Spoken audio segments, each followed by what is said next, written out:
Hey, it's Clay, and this will be a video chart on ticker symbol BZH. We will take a look at the 30-minute time frame. Real quick, what do I mean by 30-minute in case maybe you're new to charts? Instead of each one of these candlesticks here representing 1 day's worth of price action, which is what you would normally see, each one represents 30 minutes. So while this here may look like several days worth of time, it's actually today's price action broken down into 30-minute time slices. I like to do this time frame. I think it's a good job of telling the quote-unquote story of the price. And then just makes mapping out levels of support and resistance a bit easier to see. I don't mean to state the obvious, but I will anyways.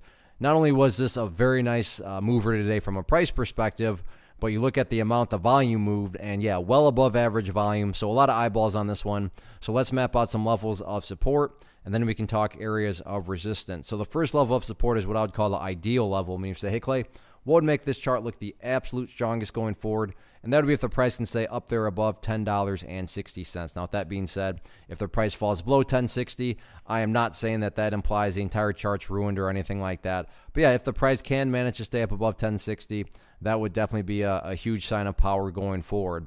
Next level of support after that would be this former breakout and consolidation area right down there around $10.15. So near-term levels, again, at $10.60 and $10.15. Taking a step back and looking at all of this from more so the big picture point of view, that is where the purple line here comes into play, the famous 50-period simple moving average. Keyword being moving. As time goes by, that line is going to move itself higher and higher. So a very basic yet highly effective way to judge the health of the move. This right here being defined as quote-unquote the move. Just keep an eye on that purple line. As long as the price stays above that line, as the line itself moves higher and higher, then the bulls are in full health, the bulls are in full control. However you can best visualize that, that is what's being represented. Again, yeah, staying above 1060, that would be great. But from the big picture of it all, as long as the price is above that purple line, the bulls 100% own the chart. What about areas of resistance?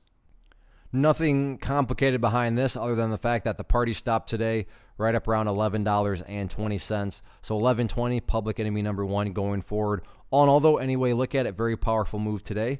Now it's just a question of can the bulls build upon this momentum going forward? We shall see.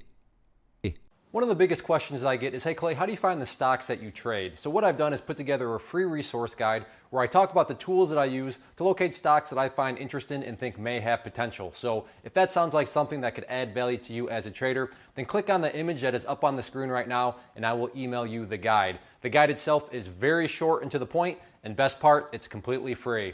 Thanks for watching the video. Let me know if you have any questions.